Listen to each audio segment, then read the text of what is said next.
So we have the three forms of the quadratic equations. Lisa, I don't know if you want to sit over here. Are you okay where you're at? Okay. So we have standard form, factored form, and intercept form. Another name for factored form. Start over. Another name for factored form is intercept form.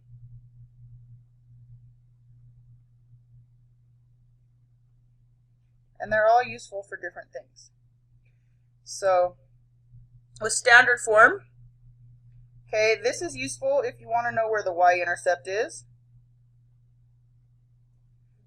or if you're going to use the quadratic formula, or factor, really.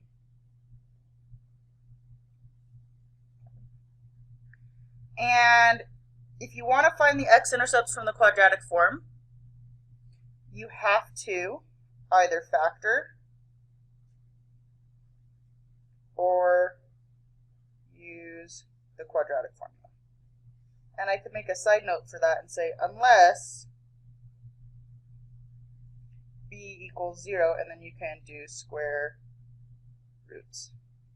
So you know how on the warm-up this morning you solved by taking square roots? So you had this, 8x squared minus 8 equals 0. Well, that's standard form, but because there was no b term, you could just solve by taking square roots.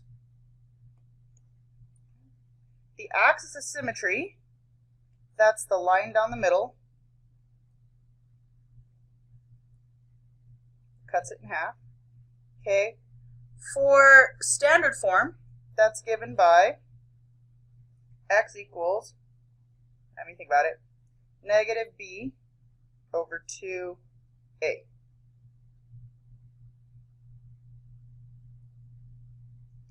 Then the vertex, the x value of the vertex is negative b over 2a.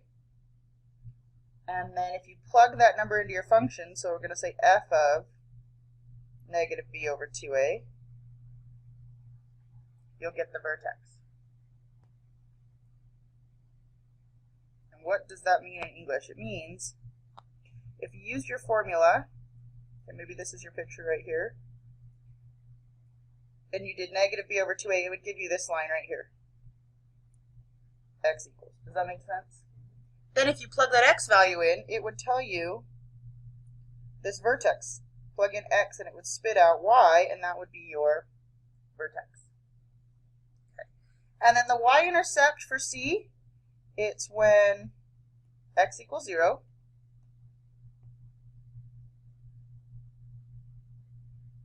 And because of the way this form is, that is 0c. Which means, makes sense, if you put a 0 right here, that goes away. If you put a 0 over this x, that goes away, and then we have c. Okay. So let's do one of those. This one is in standard form.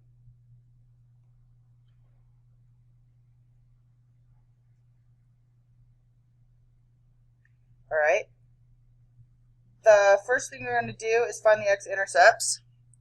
So should we try to factor it, or should we do the quadratic formula? Okay. So we could definitely do quadratic formula. Let's look at it though. Could it factor? How?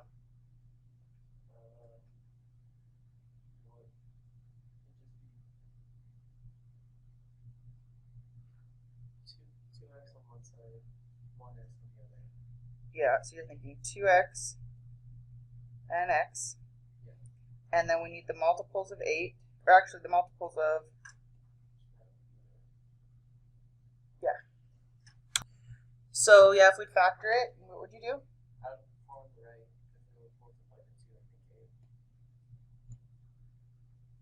Like that?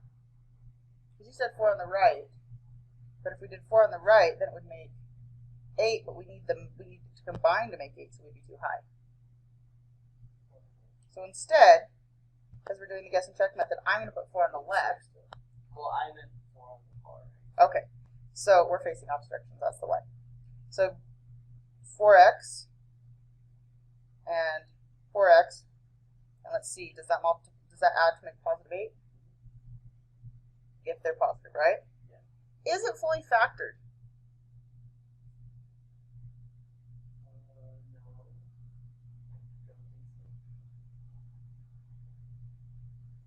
think It is not fully factored. In this case, it doesn't matter because you're solving. But if you look at it, what could we still do?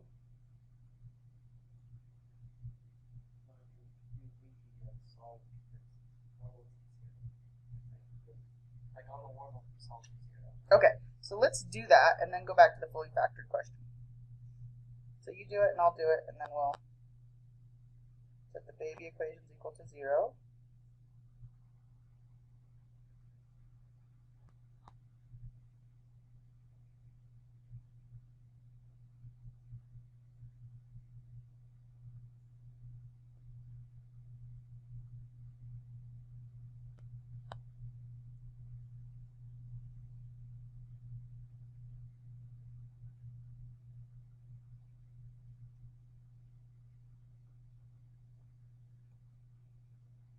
Did you get the same thing I did? So you got -2 twice, right? Yeah. Okay. So it's going to cross just at once at -2, 0. So we can put the dot right there. Here's what I mean by not fully factored. It didn't matter in this case, but these two still have a 2 in common. So the fully factored form, you'd pull out a 2, that's 2, x plus 2, x plus 2. This is fully factored.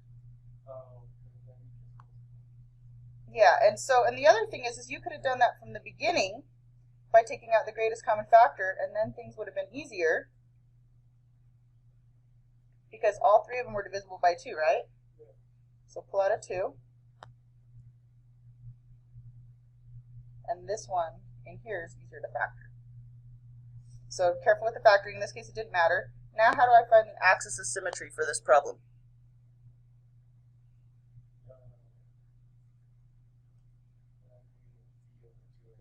Yeah. So I've got x equals, what's my b?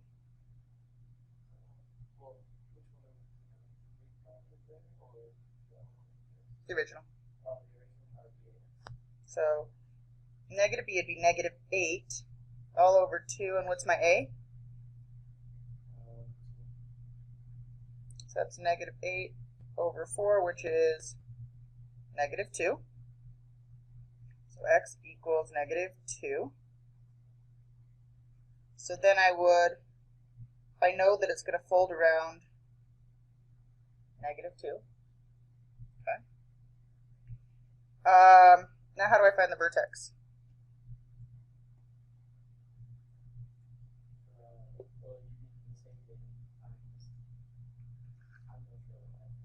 Okay, so f means the function.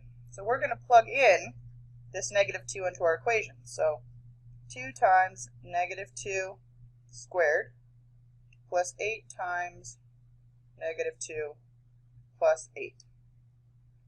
Okay, that's f of -2. That's saying I'm going to plug -2 into my machine and get out the y.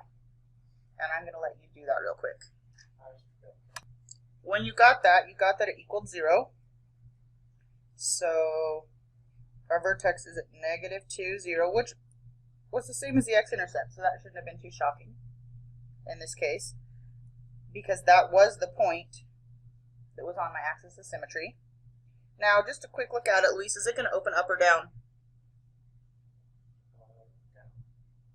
My a is equal to 2, right? Which is greater than 0, so it's going to open.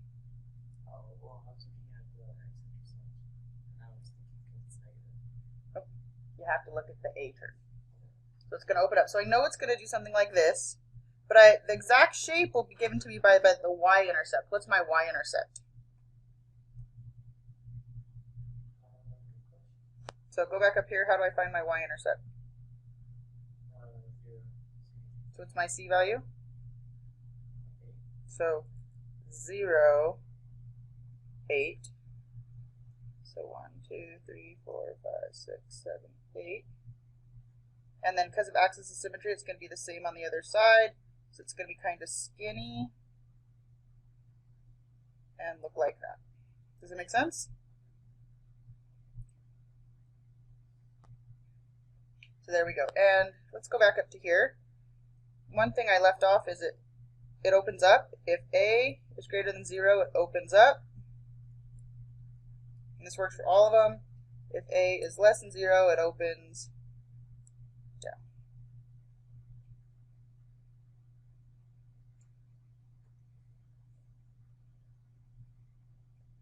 So that's standard form. Now let's look at intercept form. Okay, so intercept form or factored form, okay, it's useful if you just want to see the intercepts. It's what it gives you immediately. Or the solutions. Solutions are the intercepts. Does that make sense? So the intercepts then are just P0 and Q0.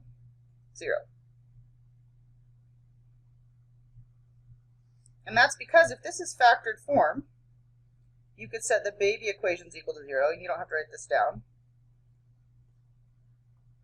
And then when you solved, you'd add P to both sides, and you'd get a solution of P and a solution of Q. Does that make sense? And then this one over here, A equals 0, well, we don't care about that. It'll make more sense with numbers. All right, axis of symmetry then is still halfway in the middle. Well, if P and Q are my intercepts, it's going to be halfway in between them, so the axis of symmetry is P plus Q divided by 2.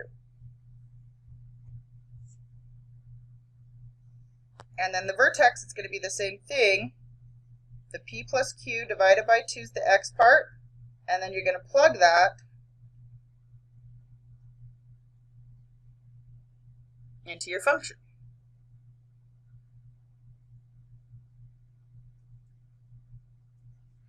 And then how do you think we find the y-intercept?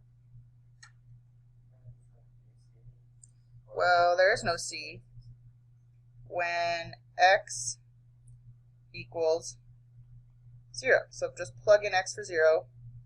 So we're going to say let x equal 0. Solve for y.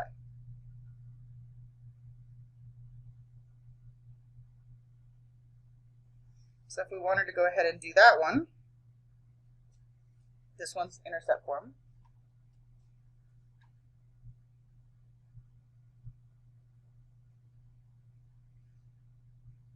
Okay.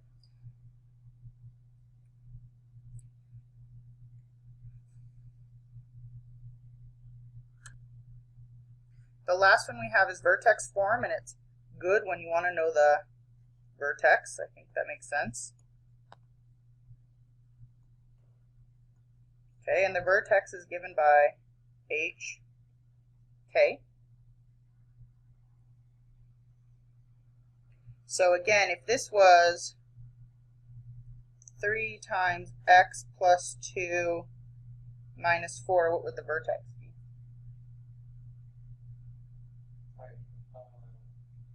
What's the h? But again, since it's in the parentheses, the opposite of that, it's going to be, and the k is, so the vertex would be -2, -4. All right.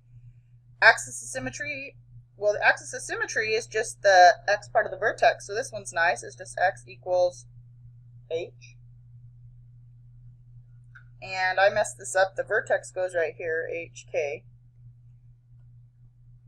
To get the x-intercepts, you can solve by taking square roots, like we did on the warm-up.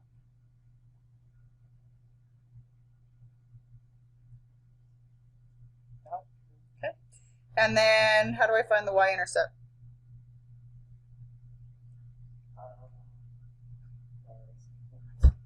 Yeah, that x equals 0. Solve for y.